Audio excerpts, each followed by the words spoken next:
Welcome to Wellness by Mommy. I hope you are safe and sound. In today's video, let's talk about why your baby has vaginal discharge.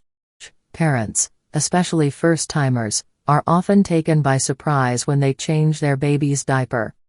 Poop color and consistency can definitely be unexpected, but so too can what looks like white, clear, or bloody discharge from a newborn baby's vagina.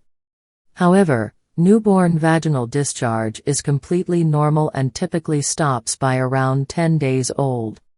Not all newborns experience it, but it is caused by expected hormonal shifts after delivery. Newborn vaginal discharge. During pregnancy, high levels of estrogen and progesterone circulate in a mother's body. These cross the placenta and reach the baby. This is totally normal and not harmful in any way. In fact, some of the hormones are necessary for the baby to develop correctly. After they are born, the baby loses this steady supply of hormones. In girls, the sudden absence of the high levels of estrogen and progesterone they were used to during gestation triggers a response in their body that causes a white and sometimes bloody discharge. The end of pregnancy maternal hormone shift increases levels of oxytocin and prolactin that spur a mother's breasts to produce breast milk. Exposure to these hormones in the womb can cause swollen tissue around the nipples in both female and male newborns, resulting in what looks like breast buds. In fact, a tiny bit of breast milk may even discharge from a male or female newborn's nipples for a period of up to several weeks. Newborn vaginal discharge usually disappears on its own by the time your baby is 10 days old. Call your pediatrician if it persists longer than 2 weeks or becomes yellow or foul-smelling, as those symptoms may be a sign of an infection.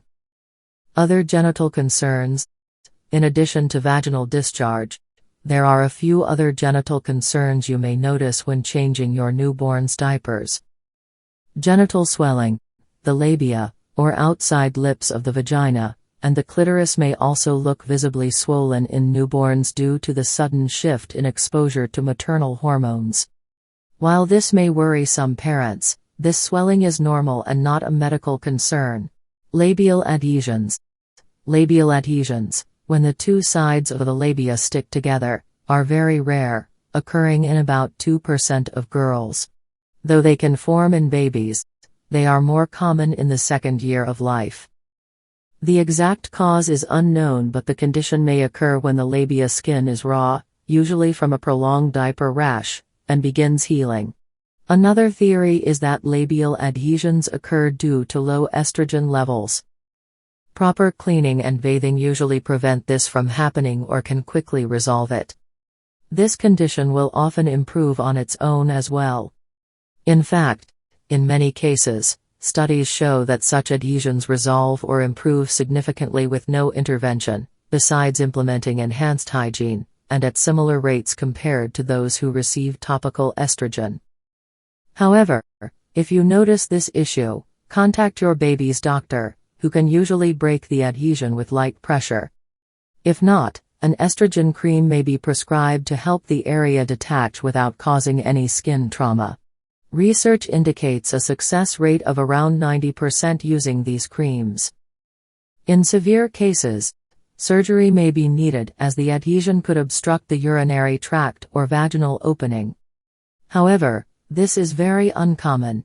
Urate crystals. Another surprising thing you might see in your baby's diaper is urate crystals, which look like a red or orange stain and can easily be confused with blood. These brick red crystals, which doctors often refer to as brick stain, are a normal byproduct of a combination of urate and calcium found in urine. It's quite common for these crystals to appear in a newborn's diaper. There is no cause for concern unless the issue lasts beyond the first several days of life, after which it could indicate newborn dehydration. Consult your pediatrician if brick stain lingers past 4 or more days and/or if you have any other related concerns. If dehydration is the cause, this means your baby needs to be breastfed or bottle-fed more often. Feeding your baby on demand is a good strategy that helps to ensure adequate hydration. How to clean a baby's vagina. Vaginal discharge in a baby doesn't require any special treatment. You can simply clean the area with a gentle wet wipe or warm water on a cotton ball or smooth cloth. Any excess fluid that remains will be absorbed by the diaper and is not harmful. Tips for cleaning a baby's vagina. Use a light touch so you do not damage your baby's sensitive genital area. Only use warm water or gentle baby wipes. Soap can irritate the diaper area, upset the natural balance of the vagina, and cause a rash. Only wipe the area from front to back. Be sure to thoroughly clean any fecal matter from the genital area. Check inside the labia, too, as discharge and excess diaper cream can build up within the skin folds. Never scrub your baby's genital area. Also, do not attempt to clean in the vagina itself, as this is completely unnecessary and may actually cause injury or infection. For the most part, you can think of the vagina as self-cleaning.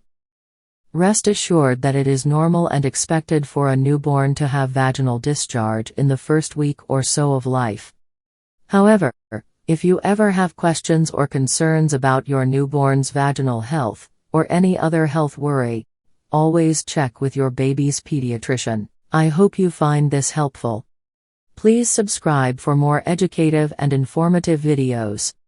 Please share to help spread the knowledge. Please like, so that YouTube can recommend this video.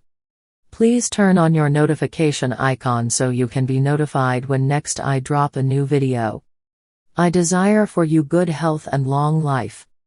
See you in my next video. Till then, stay safe and remain healthy. Peace.